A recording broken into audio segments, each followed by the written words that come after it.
กาเลนะธัมมัสสวนังเอตัมมังคาลมุตตมัง Part 11 Beyond Birth Melampaui Kelahiran Pra Ajahn Suchat Abhijato Sebuah autobiografi Wat Yanasang Wararam Melampaui Kelahiran Pra Ajahn Suchat Abhijato Judul asli Beyond Birth Penerjemah Yohana Editor Jessica Proofreader Bhante Indra Panyawajiro, Yapto, Lorenzo Tumiwa, Catherine Irwanto. Hanya untuk distribusi gratis. Dhamma seharusnya tidak diperjualbelikan layaknya barang di pasar. Izin untuk mencetak ulang isi yang termuat dalam publikasi ini dengan cara apapun untuk tujuan non-komersial sebagai sebuah hadiah dhamma di sini sudah diberikan. Tidak perlu memperoleh izin lebih lanjut. Mencetak ulang dengan cara apapun untuk keuntungan komersial dilarang secara tegas. Isi yang termuat dalam publikasi ini tidak boleh dimodifikasi dengan cara apapun. Buku ini tersedia untuk diunduh secara gratis di www.prasuchat.com, www.kamathana.com. Wat Yanasang Wararam, Chonburi, Thailand. Email asisten.ajansuchat@gmail.com. Pada video part 11 ini, kita lanjutkan membacakan bab 5, memasuki arus latihan, dengan mulai membacakan subtopik Ruang Ujian Seorang Biku Meditasi. Biku-biku yang bermeditasi atau biku-biku hutan umumnya tidak khawatir tentang obat atau yang berkenaan dengan farmasi. Sejak saya ditahbiskan, saya bahkan sudah tidak pernah mempunyai satu obat penawar rasa sakit pun di kuti saya, karena saya selalu memiliki dhamma di dalamnya sebagai obat. Saat terluka, biarkanlah terluka. Yang terluka hanyalah tubuh, bukan pikiran. Jangan mengasihani tubuh. Renungkan saja kematian secara terus-menerus, dan Anda akan tahu bahwa merawatnya hanyalah membuang-buang waktu. Tidak ada gunanya, karena bagaimanapun juga ia tetap harus mati. Oleh karena itu, lebih baik menjaga pikiran. Lebih baik memberi arti penting pada pikiran. Jika kita ingin menguji kekuatan pikiran kita, ketika kita sakit, kita tidak boleh minum obat apapun. Misalnya, di dalam hutan, jika kita demam, kita harus menggunakan dhamma sebagai obat kita. Ini berarti menggunakan keseimbangan batin atau UPK untuk melawannya, sampai tubuh terbebas dari penyakit.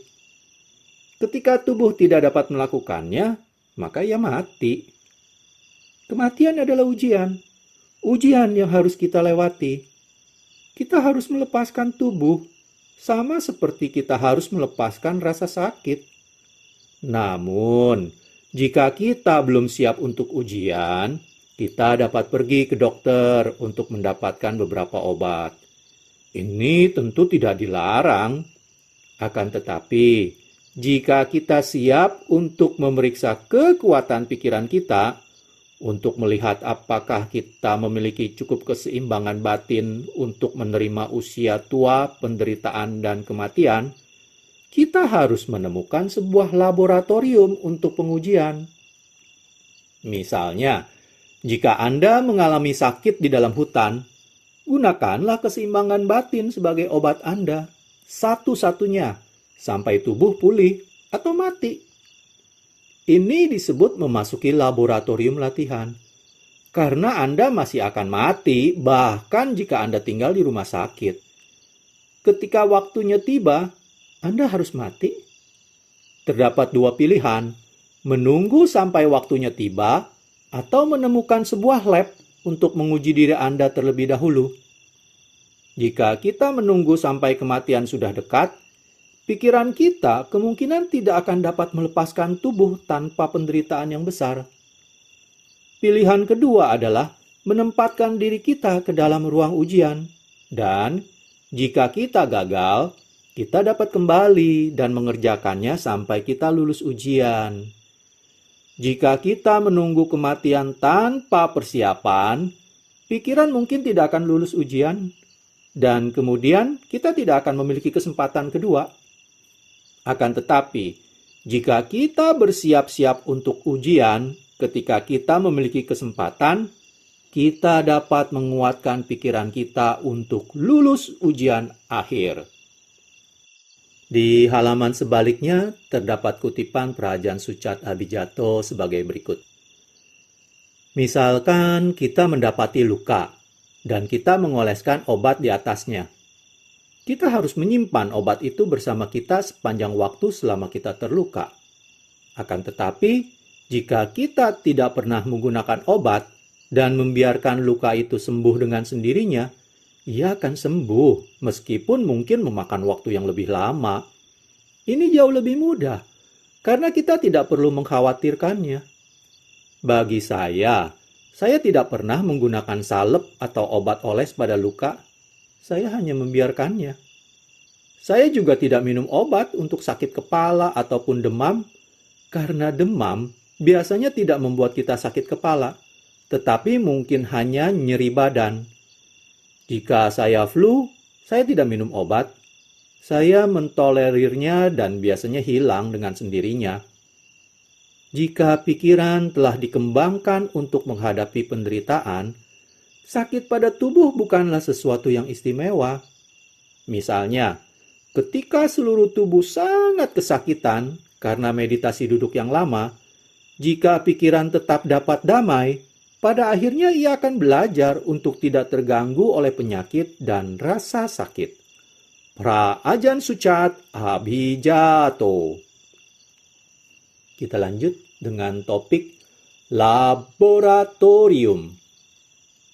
Selain berpuasa, pendekatan lain yang saya pelajari di Wat Pa Bantat adalah berada di tempat yang menakutkan dengan makhluk-makhluk hidup beracun atau hal-hal lainnya yang menantang perhatian dan kebijaksanaan saya. Menimbulkan rasa takut akan kematian. Saya harus menemukan sebuah cara untuk melawan rasa takut itu. Suatu malam, setelah mendengarkan ceramah Dhamma dari Luang Tadisala, saya kembali berlatih meditasi. Pada waktu itu, saya sedang melawan rasa takut akan kematian dengan berjalan di jalan gelap di dalam hutan tanpa menggunakan senter untuk membangkitkan rasa takut. Saya membiarkan rasa takut timbul dan mencapai puncaknya. Pada saat itu, pemikiran muncul seperti, apakah saya akan menginjak ular? Saya mencoba untuk membiarkannya. Di dalam benak saya berpikir, katakanlah saya menginjaknya. Jika saya mati, saya mati. Segera setelah saya berserah pada pemikiran akan kematian, pikiran menyerah pada kenyataan dan melepaskan rasa takut. Begitu pikiran saya menjadi damai, saya menyadari bahwa penderitaan tersebut datang dari rasa takut karena saya melekat pada ketidakinginan tubuh untuk mati. Akan tetapi, ketika merenungkan dengan kebijaksanaan, hal-hal yang mati itu bukanlah diri saya yang sebenarnya. Mereka hanyalah elemen-elemen tanah, air, angin, dan api yang datang bersama-sama untuk membentuk tubuh ini. Tubuh ini akan mati cepat atau lambat, tetapi pikiran tidak akan mati.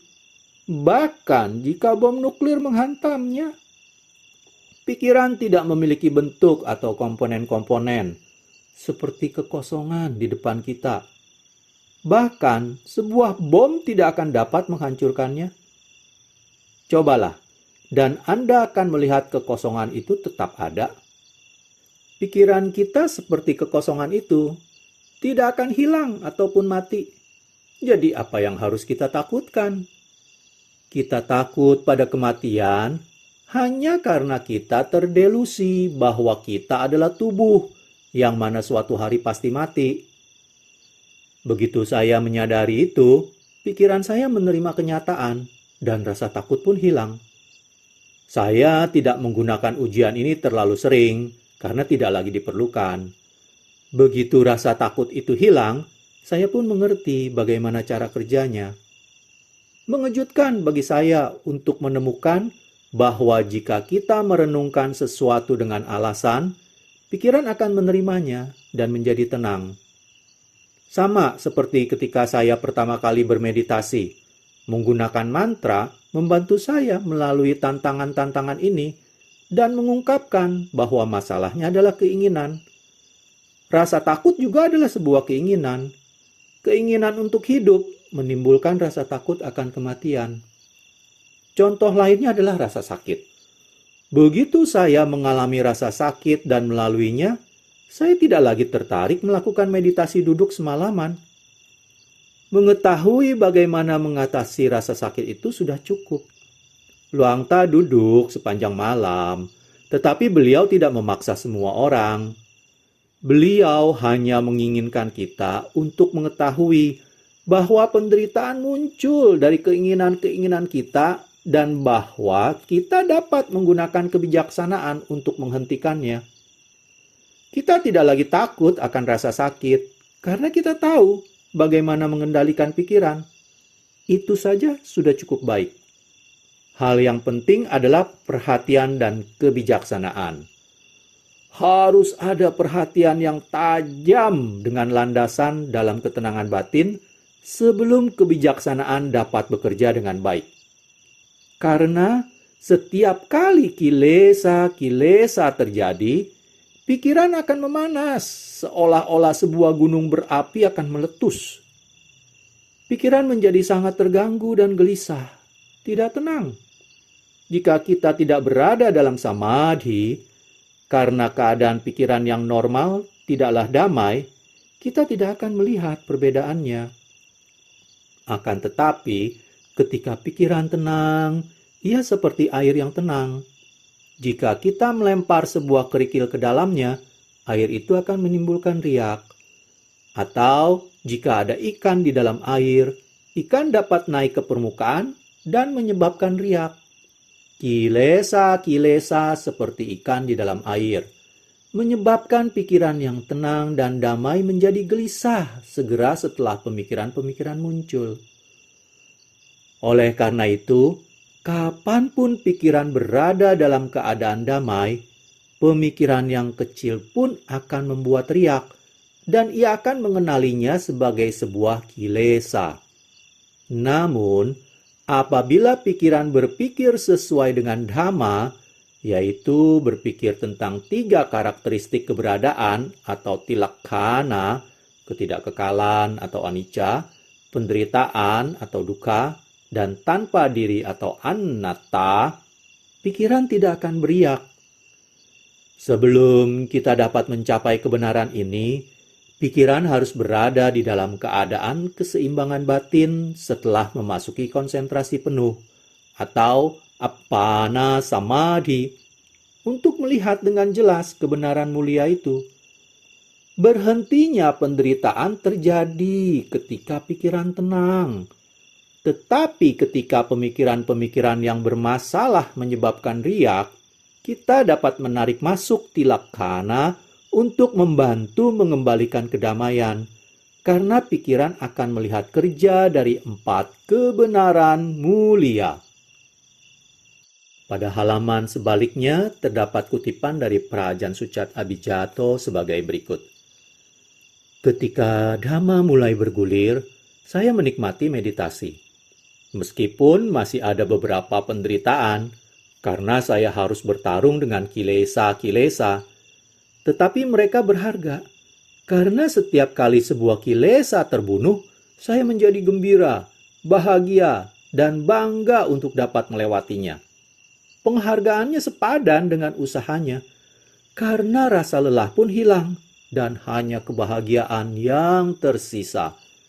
Prajan Sucat Abhijato. kita masuk pada topik selanjutnya, mengetahui bagaimana kebenaran mulia bekerja. Melepaskan rasa sakit dapat dicapai dengan dua cara. Yang pertama adalah melepaskan rasa sakit melalui kekuatan samadhi.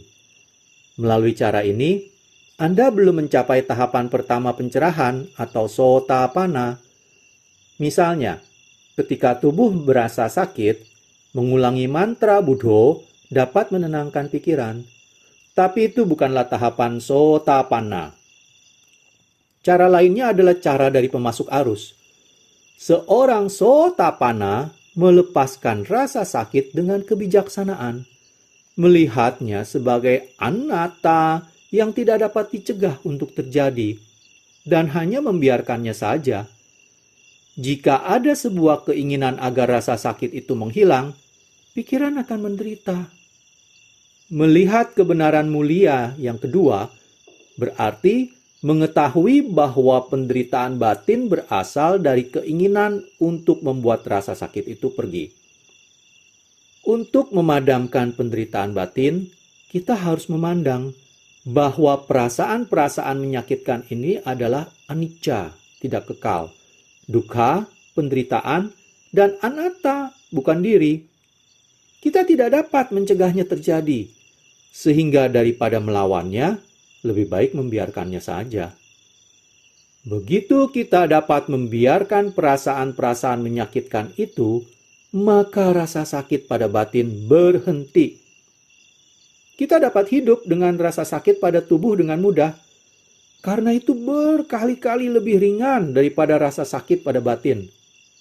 Sama seperti ketika seseorang memarahi kita tidak dapat mencegahnya. Tetapi segera setelah kita melepaskan keinginan agar mereka tidak melakukannya, kita dapat mendengarkannya tanpa rasa sakit, menertawakan pemikiran itu. Betapa melelahkannya bagi mereka untuk melakukan itu. Kita harus mengenali bahwa penderitaan berada di dalam pikiran kita. Kita harus mengetahui 4 kebenaran mulia untuk mencapai tingkat sotapanna. Tidaklah mungkin untuk menyatakan bahwa kita menjadi sotapanna ketika penderitaan menghilang begitu saja suatu hari tanpa kita ketahui caranya. Untuk mencapai 4 tahapan pencerahan, para praktisi harus mengetahui setiap langkah dari 4 kebenaran mulia dalam tingkat latihan meditasi mereka. Kemudian mereka menjadi orang yang melihat Dhamma. Melihat Dhamma adalah memahami 4 kebenaran mulia dan mengetahui bagaimana berurusan dengan mereka.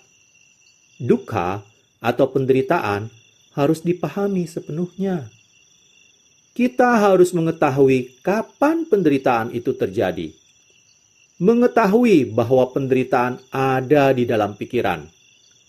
Kita merenungkan kenyataan bahwa itu berasal dari keinginan-keinginan untuk mengendalikan apa yang tidak dapat kita kendalikan. Begitu kita melihat ini melalui jalan mulia berunsur 8 dan kebijaksanaan, kita dapat melepaskan penyebab dari penderitaan atau samudaya, yang mana adalah keinginan-keinginan dan nafsu. Kemudian, lenyapnya penderitaan atau nirodha akan terjadi.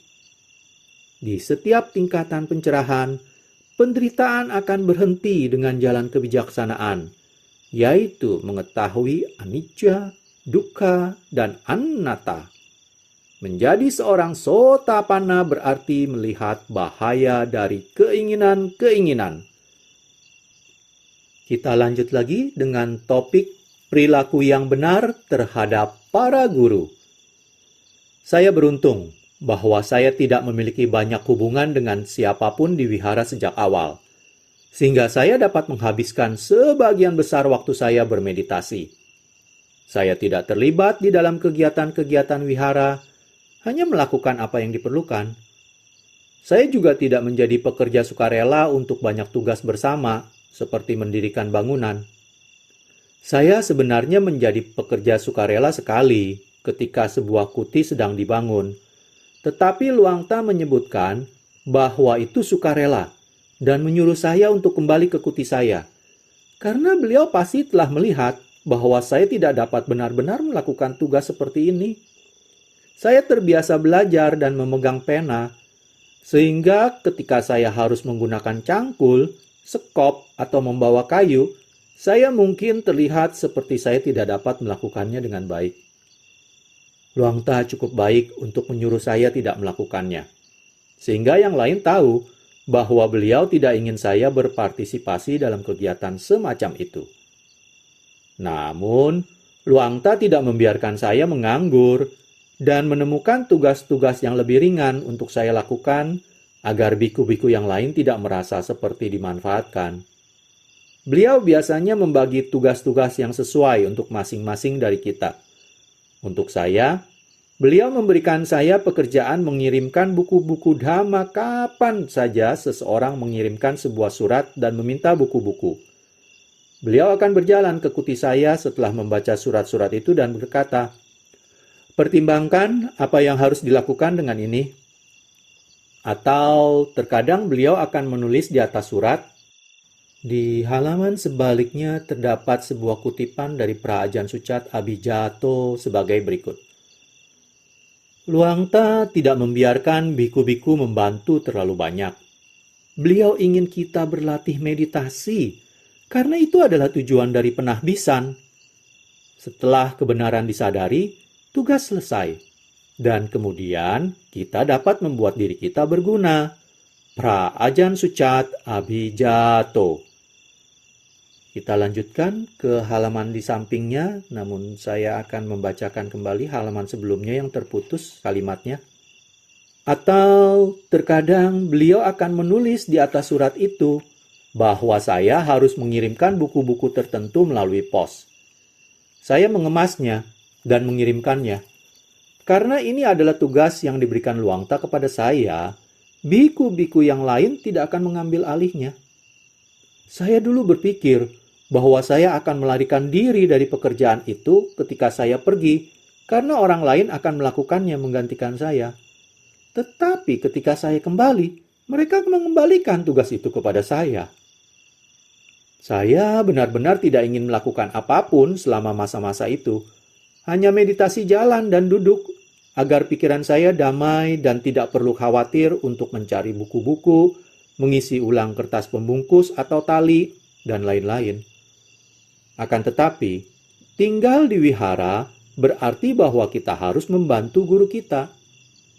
Luangta pasti berpikir bahwa jika beliau tidak memberikan saya tanggung jawab sama sekali, saya akan menjadi target dari para biku atau samanera lainnya.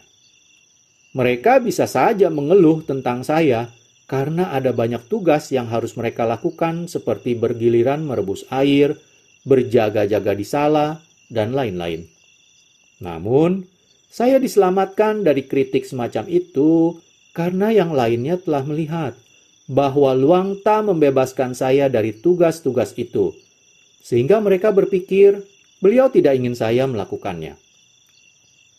Biasanya, satu biku harus bergiliran tinggal di sala selama seminggu untuk menyapa umat awam yang berkunjung dan mencari tahu apa yang mereka butuhkan. Mereka akan disuruh pergi jika mereka datang pada waktu yang salah atau jika waktunya tepat, diizinkan untuk melihat Luangta jika beliau mengizinkannya. Biku-biku yang lainnya mengawasi aula tempat para biku datang untuk istirahat pana, menerima minuman pana dari umat awam, merebus air, membagikan minuman, mencuci cangkir, dan menyimpannya. Beberapa biku memiliki tugas untuk menjaga barang-barang Luangta, seperti merawat mangkuk sedekah dan jubahnya. Melakukan tugas-tugas ini adalah sebuah latihan dalam mengorbankan diri, merawat orang lain, dan guru kita. Ini disebut acarya watta, perilaku yang benar terhadap para guru. Melayani guru kita dengan melakukan berbagai tugas adalah sebuah cara untuk mengembangkan perhatian. Karena para guru biasanya ketat dengan setiap tugas. Kita harus melakukannya dengan penuh perhatian dan melakukannya dengan baik setiap saat. Ketika kita tidak melakukannya dengan baik, itu berarti bahwa kita tidak sedang memikirkan tugas yang sedang dikerjakan dan membiarkan pikiran mengembara tentang hal-hal lain.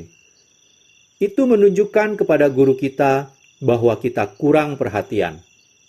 Beliau kemudian harus memarahi kita dan terkadang bahkan memberitahu kita untuk tidak melakukan tugas itu lagi.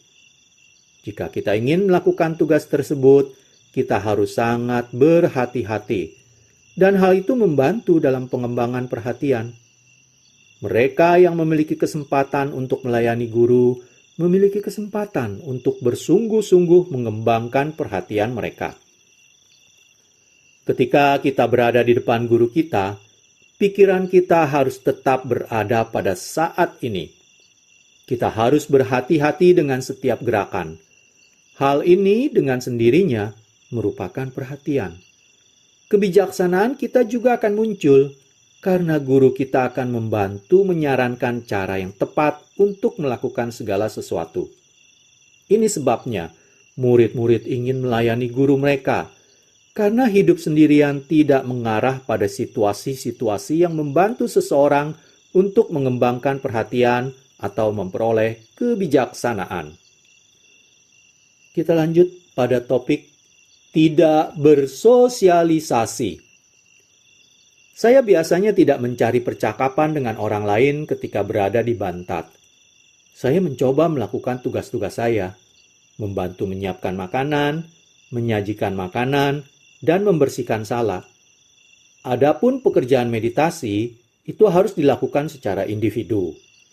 Setelah tugas-tugas kelompok selesai, saya kembali ke kuti saya dan melakukan meditasi duduk dan jalan. Saya tidak banyak berbicara dengan biku-biku yang lain. Jika saya melakukannya, itu terjadi selama istirahat pana, bukan di kuti. Percakapannya kebanyakan mengenai dari mana saya berasal dan semacamnya, tidak membahas dhamma. Saya tidak pernah bergiliran merebus air atau berjaga-jaga di sala. Di masa awal saya tinggal, kami tidak memiliki kompor, sehingga seorang anak laki-laki dari desa harus membawa sepanci air panas untuk membuat coklat untuk kami. Ketika waktu istirahat, kami masing-masing menuangkan secangkir coklat, meminumnya, dan kemudian kembali ke kuti kami. Kemudian ketika ada lebih banyak biku, kami harus bergiliran merebus air untuk membuat coklat sendiri. Pada waktu itu, juga ada beberapa botol minuman yang sudah disumbangkan oleh umat awam. Ketika lebih banyak umat awam yang datang untuk menyumbangkan sesuatu, kami harus bergiliran menerimanya. Kendati saya tidak pernah melakukannya. Saat mengambil giliran mingguan, para biku harus tinggal di samping sala selama siang hari untuk mengawasi para pengunjung. Mereka menanyakan siapa yang ingin mereka kunjungi, dan kemudian melapor kepada Luangta, yang mungkin menerima mereka. Saya tidak pernah diharuskan melakukan pekerjaan ini juga. Setiap kali ada pertemuan kecil untuk menyelesaikan masalah-masalah di antara biku-biku junior, mereka tidak meminta saya ataupun biku-biku asing untuk bergabung dengan mereka.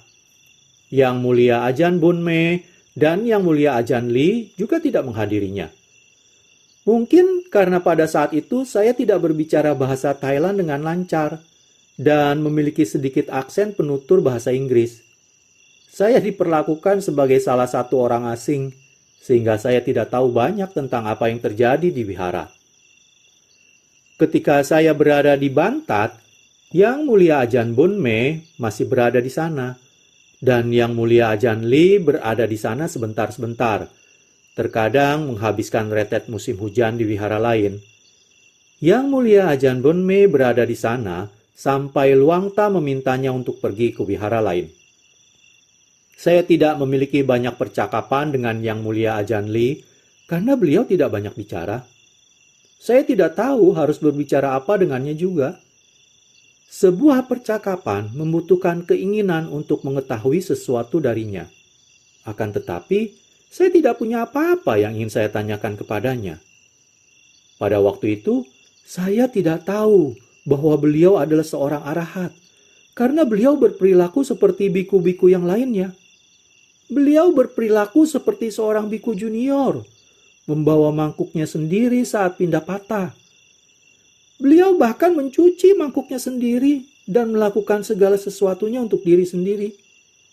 Beliau selalu berkata bahwa ketika Anda tinggal dengan seorang guru, di sana hanya boleh ada satu guru. Adapun Yang Mulia Ajahn Singtong Dhammawaro, saya melihatnya sesekali, karena beliau mengunjungi Luangta beberapa kali dalam setahun.